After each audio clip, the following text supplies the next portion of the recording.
தங்கம், சிச்சு செல்லுக்குட்டி தங்கம், தூங்குறீங்களா? போர் அடிக்குதா? பொழுது போக மாட்டேங்குதா? நியூ இயருக்கு நிறைய தண்ணி அடிச்சாச்சா? முறுக்கு, சிப்ஸு, பஜ்ஜி, சொஜ்ஜி, போண்டா எல்லாம் வாயில் போட்டாச்சா? கிரைண்ட் பண்ணியாச்சா வயிற்றுல? ஸோ மந்தத்தில் படுத்திருக்கீங்களா? ஐ கேன் அண்டர்ஸ்டாண்ட் யூடா. எந்திரிடா மூதேவி.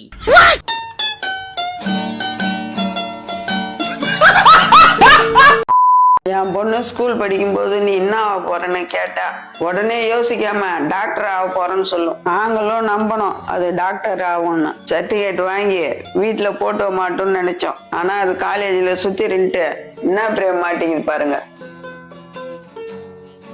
இந்த மாதிரி உங்க குடும்பத்திலயும் உங்க ஆசையை குழி தோண்டி புதைச்சு உங்களை தலை குனிய வச்ச பொண்ணு இருந்தா லைக் பண்ணுங்க.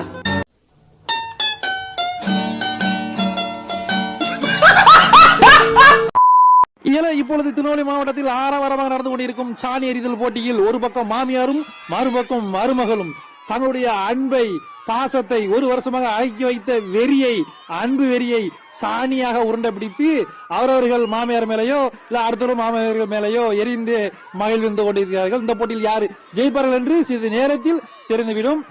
இந்த போட்டிக்கு நமக்கு சாணி ஸ்பான்சர் பண்ணிய காளமாடு, எரும மாடு, பசுமாடுக்கு மிகுந்த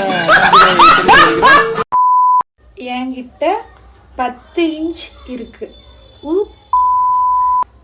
வரியா ப்ரோ? உன்கிட்ட 10 இன்ச் இருக்குன்னா ஏன் ப்ரோ என்ன கூப்பிடுற? நீயே குனிஞ்சு ப்ரோ.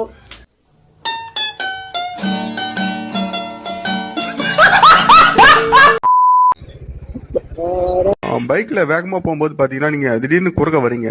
அதனால நிறைய பேர் கீழே விழுந்துடுறாங்க. அதனால என்ன காரணம் நீங்க குறுக்க வரீங்க தெரிஞ்சுக்கலாமா? ஆமா, உங்களுடைய வாகன ஓட்டு திறமையை நாங்க சோதிக்கிறோம். நாங்க திடீர்னு குறுக்க வருவோம், நீங்க மேலே ஏத்திட்டு போயிடுவீங்க. ஆனா எங்களுக்கு ஒன்னும் ஆகாது, உங்களுக்கு தான் கை கால் உடையுது. அப்பனா என்ன ஆகுறீங்கன்னா உங்களுக்கு வண்டி ஓட்ட தருன்னு அர்த்தம். முதல்ல வண்டி ஓட்ட கத்துக்கணும் வாங்க. அதனாலதான் நாங்க குறுக்க வந்து உங்களை சோதனை செய்யறோம். இனிமே உங்க இஷ்டத்துக்கு வண்டி ஓட்டாம ஹெல்மெட் போட்டு வண்டி ஓட்டுங்க. நாங்க வண்டி ஓட்டும் போது குறுக்க வருவோம், அது எங்களோட உரிமை. சரி.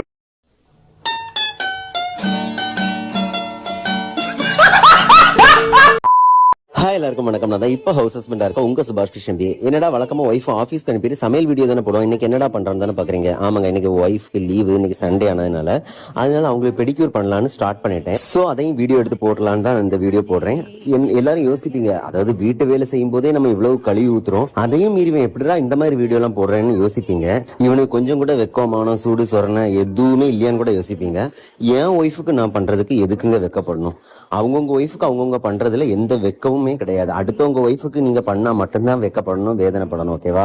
ஆக்சுவலா பாத்தீங்கன்னா நிறைய பேர் நான் இந்த மாதிரி வீடியோஸ், அதாவது வீட்டுல வேலை பாக்குறது, இந்த மாதிரி வீடியோஸ் எல்லாம் போடும்போது நிறைய பேர் என்கிட்ட கேட்கிற விஷயம், அது ஒய்ஃபுக்கு சப்போர்ட் பண்ணாலே நீ எல்லாம் ஒரு ஆம்பளை அப்படிங்கிற மாதிரி நிறைய பேர் கேட்கறாங்க. அவங்களுக்கு எல்லாம் ஒரு விஷயம் சொல்றேன்.